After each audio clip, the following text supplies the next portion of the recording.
Exclusive new information about a Cleveland cold case involving a missing teenager. Ashley Summers hasn't been seen for a decade, but now after all this time, investigators hope a new picture will help bring her home. News 5's Tracy Carlos has a story live from the FBI, all new at 5. And Tracy, you went to the National Center for Missing and Exploited Children, and things have changed with law enforcement since the Seymour survivors were found. Yeah, Danita, the way that long-term missing children cases are now investigated changed in part because of Gina, Michelle, and Amanda.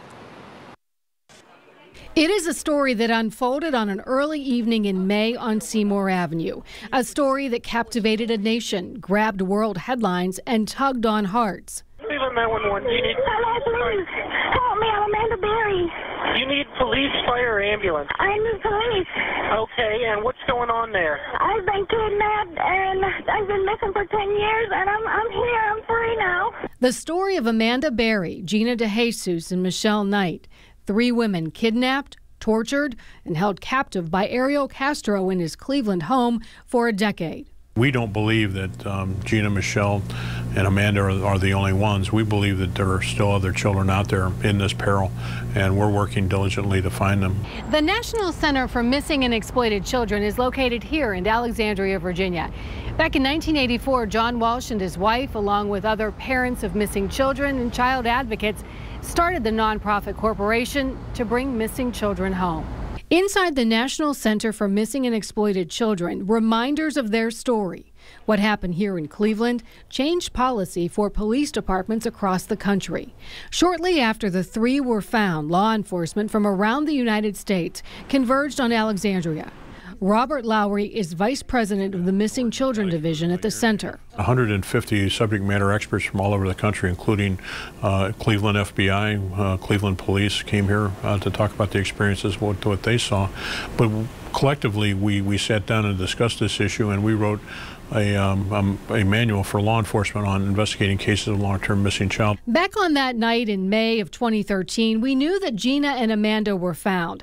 But there was a third woman, Michelle Knight. She wasn't identified right away, leading the family of Ashley Summers to hold out hope. Ashley just didn't vanish out of thin air. So someone out there knows what happened to her, and I hope someone watching this today will call either here at the National Center or law enforcement and report what they know. In 2007, the then 14-year-old Ashley Summers disappeared just blocks away from Castro's home. The teenager left her uncle's home, left her cell phone, and vanished. She hasn't been seen since. Her family, police, and the Cleveland FBI have been searching for Ashley. Just recently, a possible sighting turned out not to be Ashley. Now, hope that this will lead to her. The Center for Missing and Exploited Children just released this new age progression image. A team of forensic artists update missing children every 2 years. Joe Mullins is one of them. He created this new image of Ashley. That's what we're trying to do with these age progression images, is spark that recognition. In his 18 years at the Center for Missing and Exploited Children, Mullins became a father twice. I can't even begin to imagine what these families are going through, not knowing where their child is. Thousands of missing children have aged at his fingertips. It's one of the sad realities of being a forensic artist. You see that these children grow up on our computer screen. Like every image that he creates, he mixes science with art to come up with an image that could be the key to bringing a missing child home. I've gotten to meet a handful of children that have been reunited with their families, and I can't articulate that and how amazing it is. Now he wants to meet one more, Ashley.